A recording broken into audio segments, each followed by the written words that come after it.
Welcome to another video on Bandlabs. In this video I'm going to be looking at effects and what you can do to some of your sounds that you might have in Bandlabs, and I've got a couple of scenarios I'll go through.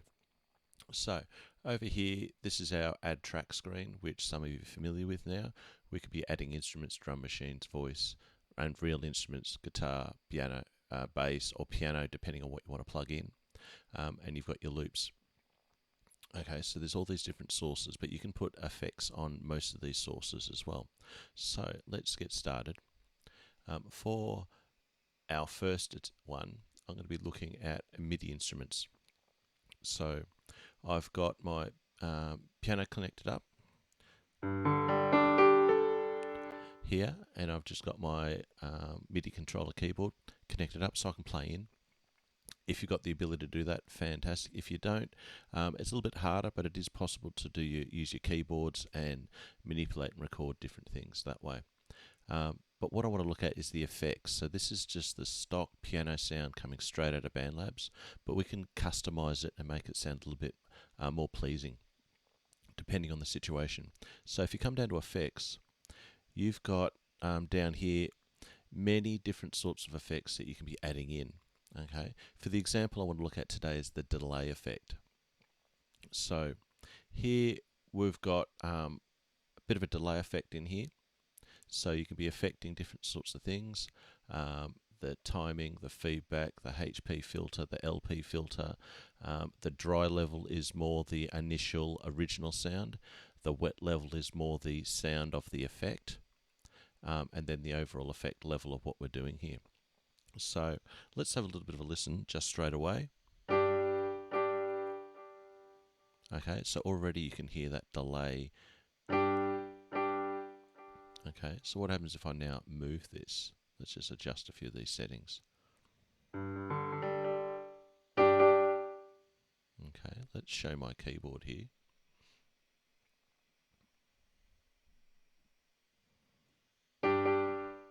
So I've just played it once, and you can hear it repeat there. Let's turn the timing up again. Okay, so that's sort of slower.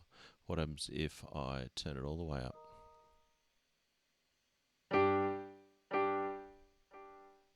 Okay, if I turn up the feedback, let's see what happens.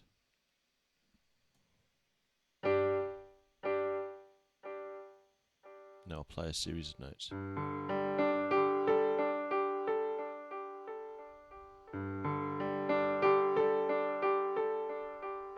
Okay, let's turn this one down.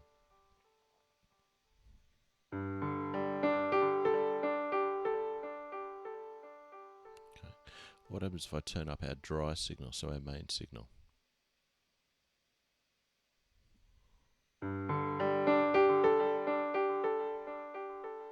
And if I turn down the wet signal a bit.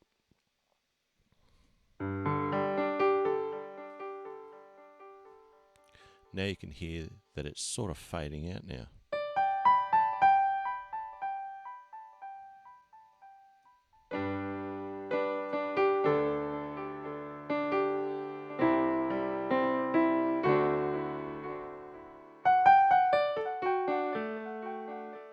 Okay, so you can sort of hear these effects happening, and you can be tweaking and customizing it and things like that, depending on your particular needs.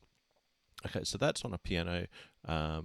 You can then save these sounds. So I've gone away. Do I want?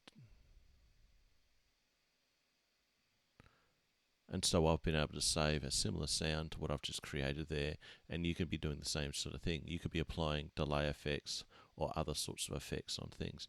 You can layer these effects. You could add distortion. You can add many different sorts of things depending on what your sound input is. You can be applying this to your voice and doing all sorts of things, whether it's delay, whether it's distortion, whether it's dynamics, compressions, reverb, okay, creating a bit of space in what your sound is. Well worth having a bit of an explore. Next one I want to have a look at is here I've got a bass loop which I've gone and found in the loops and dragged it in. Okay, so let's just have a listen to the original loop.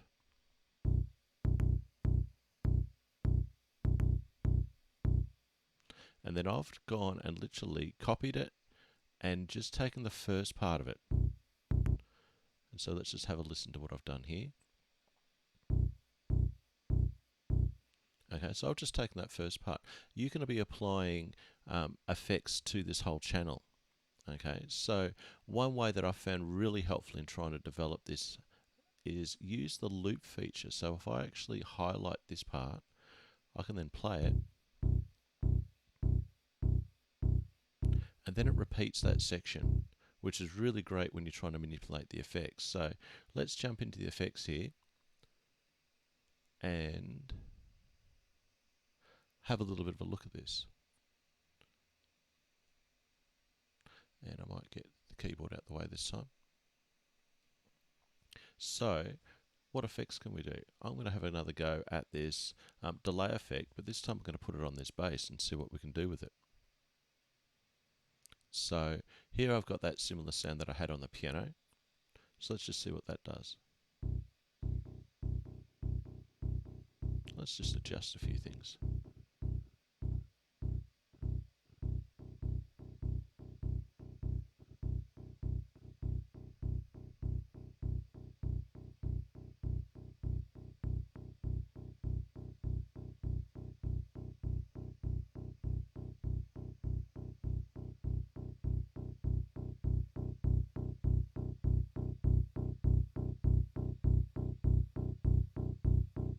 Okay, now we've got a very, very different bass now, haven't we? So if I turn this delay effect off,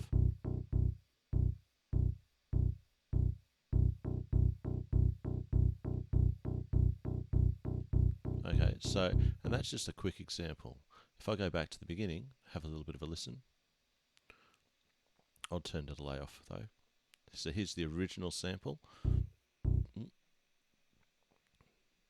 that off.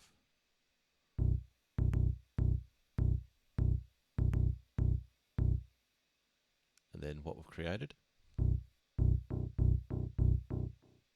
Okay, and we can just loop that again.